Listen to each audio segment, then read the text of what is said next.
नमस्कार मित्रांनो, लग्नाची बेडी या येणाऱ्या काही भागामध्ये असे होणार की मधुला पोलीस हे अरेस्ट करण्यासाठी आलेले असतात। तर सिंधू म्हणत असते की मधुताईंनी जो गुन्हा केलेला आहे त्याची शिक्षा त्यांना मिळणारच आणि आज मधुताईंना अटक ही होणार म्हणजे होणार आणि कोणी त्यांना यातून वाचू शकणार नाही।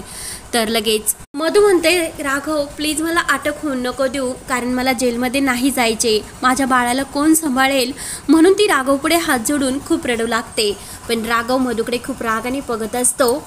तुला कोणत्या हक्काने तुम्हाला विचारते की तू माझ्या बायकोवर हा जीवघेणा हल्ला केला होता आणि त्या जीवघेण्या हल्ल्यामध्ये जर माझ्या बायकोला काही जीवाला धोका झाला असता तर माझ्या बाळाचे काय झाले असते याचा विचार तू केला होतास का त्यावेळेस? आणि सर्वांना इतका मोठा धोका देऊन तू आमच्या बाळाला सुद्धा तुझ्या गर्भामध्ये बळजबरीने घेतले आणि कायदा सुद्धा तू हातामध्ये घेऊन कायद्याविरुद्ध तू गेली आणि एका बाळाच्या जीवाला सुद्धा तू जीवाची सुद्धा पर्वा केली नाही। त्यामुळे एक नवरा आणि एक बाप आणि एक पोलीस ऑफिसर म्हणून मी तुझी जी काही अटक आहे ती थांबवू शकत नाही।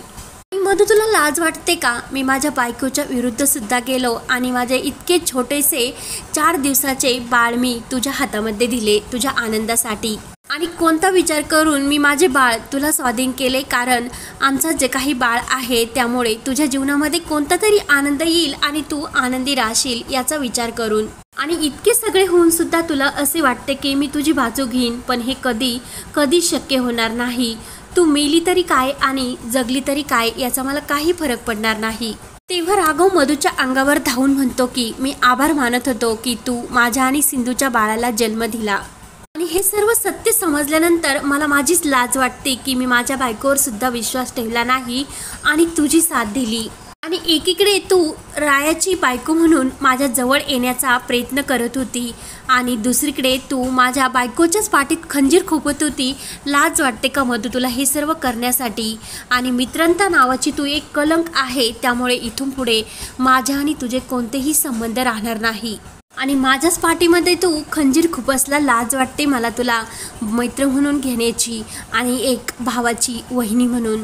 खरंच मला लाज वाटते हे सर्व करताना मी माझ्या बायकोवर विश्वास ठेवला नाही आणि मी तुझ्यावर विश्वास ठेवून खूप मोठी चूक केली। पण मला खरंच आज देवाचे आभार मानावे वाटतात, कारण तुझ्याऐवजी माझ्या नशिबात सिंधू म्हणून माझी बायको आली आणि सिंधू हिचा मला खरंच खूप अभिमान वाटतो। मी खूप स्वतःला नशिबान समजतो, कारण सिंधू माझी बायको झाली, तू नाही। तेव्हा मधुच्या पायाखालची जमीन हादरते आणि मधु ही लगेच धक्क्याने खाली बसते। राघव म्हणतो की काय झाले? वागताना तुला काही लाज वाटली नाही, मग आता का इतका त्रास होतो? आणि त्रास झाला तरी तू त्याच लायकीची आहे, त्या त्रासाच्याच लायकीची। राघव त्या पोलीस इन्स्पेक्टरला म्हणतो की घेऊन जाईला, हिचे तोंडसुद्धा पाहायची मला इच्छा नाही।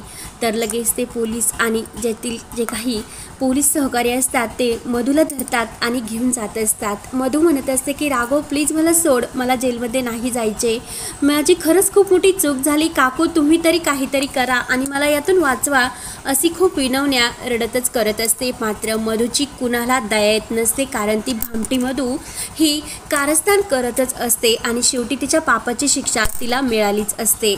सर्वजण मधुच्या या वागण्यावर शिंतोडे उडवत असतात आणि सर्वजण तिच्याकडे कोणी सुद्धा लक्ष देत नाही। तेव्हा मधु ही काकूच्या पाया पडायला येते आणि काकू तुम्ही तरी माझी बाजू घ्या आणि मला वाचवा। तर लगेच काकू म्हणते की लाज वाटते मधु, तुला हे सर्व करताना बघून मला माहिती नव्हतं तू इतक्या खालच्या थराला जाशील। तेव्हा काकू ही सिंधूला म्हणते की सिंधू तू प्लीज मधुचा विचार करू नको, निदान आपले जे काही रत्नपारखी ही खानदान आहे तिचा तरी इज्जतीचा तू विचार कर आणि तुझी कंप्लेंट प्लीज मागे घे। मधुला काय शिक्षा द्यायची आहे ती मी देईन, कारण मी सुद्धा मधुला कधीच माफ करू शकणार नाही, तिने जे काही हे पाप केलेले आहे त्याबद्दल। पण आपल्या घराचा विचार करून तू ही सर्व मागे घे।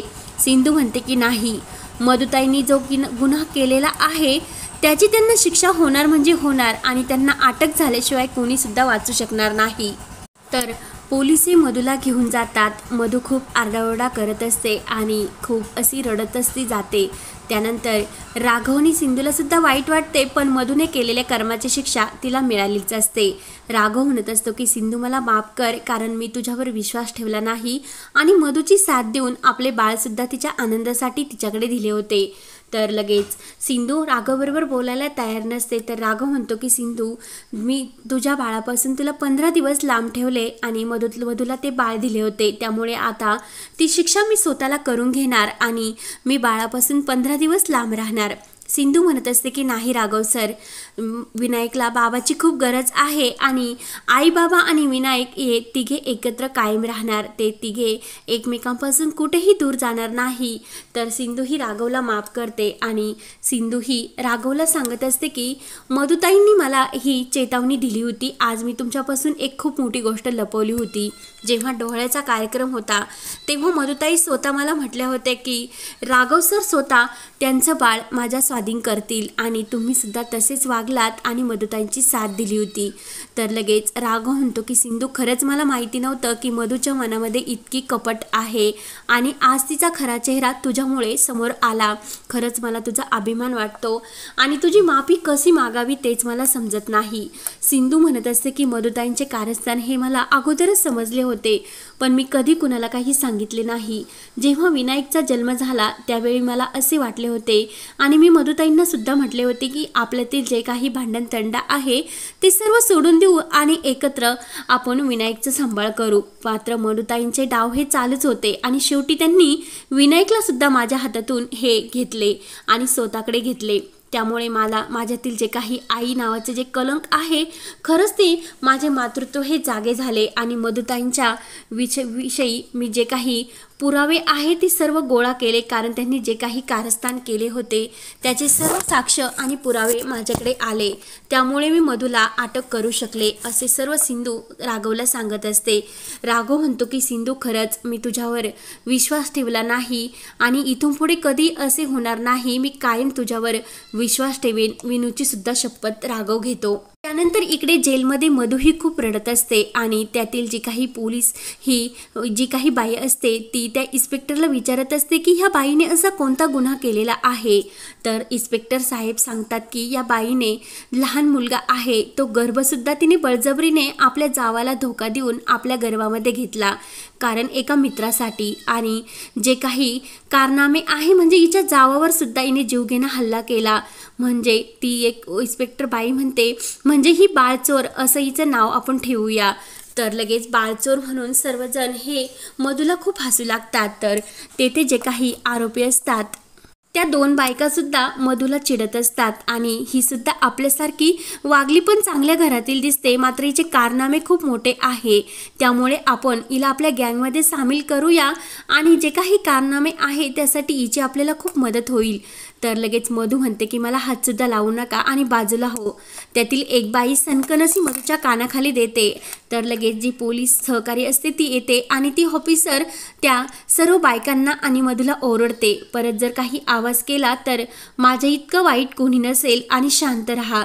तर लगेच मधू ही खूप घाबरलेली असते आणि विनायकची तिला खूप आठवण येऊन ती रडत असते आणि खरंच मी का असे वागले असेल आणि या वागण्याची शिक्षा मला खरंच मिळाली म्हणून तिला खूप पछतावा सुद्धा येत असतो. तर इकडे राघव आणि सिंधू एकमेकांबरोबर खूपच खुश असतात आणि विनूला सिंधू खूप छान असे गाणे म्हणत असते आणि राघव इम्प्रेस होऊन सिंधूकडे बघत असतो, कारण राघवला आज सिंधूचा खरंच अभिमान वाटत असतो.